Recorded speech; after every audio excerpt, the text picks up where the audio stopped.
Здравейте! Започва пътят към върха с мен Савина Валериева. Водната топка е спорт, който изисква сила, издържливост и отборен дух.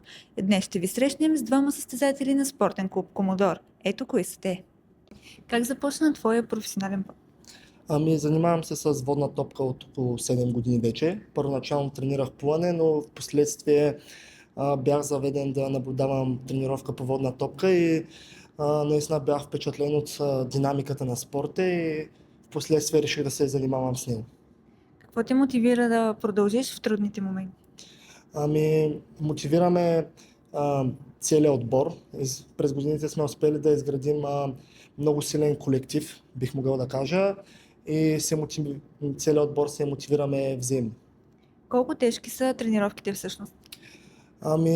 Бих казал, че са доста тежки тренировките. В последствие, по време на сезона, вече ни се струват по-леки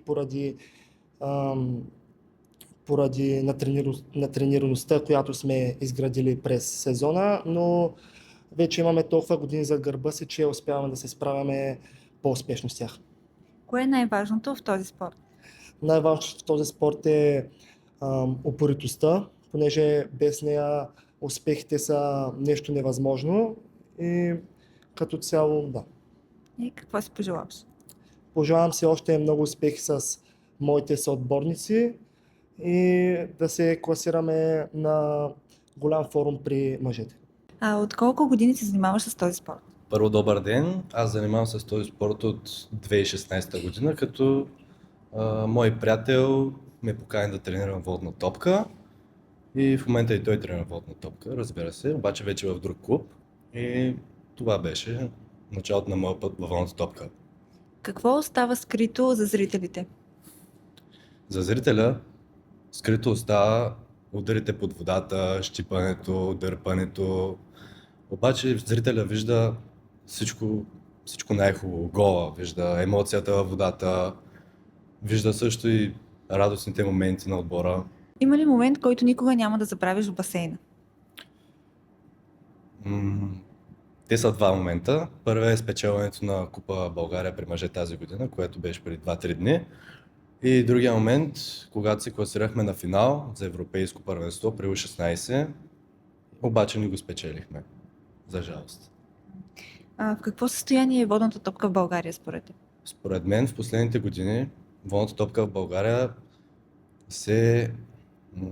нивото на водната топка в България се покачва и мога да твърдя, че след 5-10 години може да излезем на голям форум и да станем в първите 8 места. Какво си пожелаваш? Пожелавам си да бъда професионален ватерполист един ден от най-високо ниво. Как се мотивират играчите за важните мачове? Отговорът дава наставника Николай Николов. От колко години работите с Стефан и Христо? Станаха вече около 12 години. Те са от началното обучение в малкия басейн и сме постоянно заедно. Те като колектив са много добри и най-вече и характерите им са много приятни като момчета в взаимоотношенията си. Как ги мотивирате за важните мачове? Нищо специално, просто не им трябва голяма мотивация, защото те имат голямото желание да го вземат този матч. И имаме си определени ритуали преди самия матч, който ни води нагоре. Може да издадете нещо за ритуалите? Имаме общ поздрав, имаме определени думи и така нататък. Горе-долу като при всичките отбори, колективно. Какво им пожелавате? Да са живи и здрави и да се сбъднат мечтите. С това завършва днешната ни среща. В следващия епизод очаквайте вълнуващо блиц интервю с други двама състезатели на спортен клуб Комодор. Какво стои зад успеха и как се мотивират играчите, гледайте на 11 април.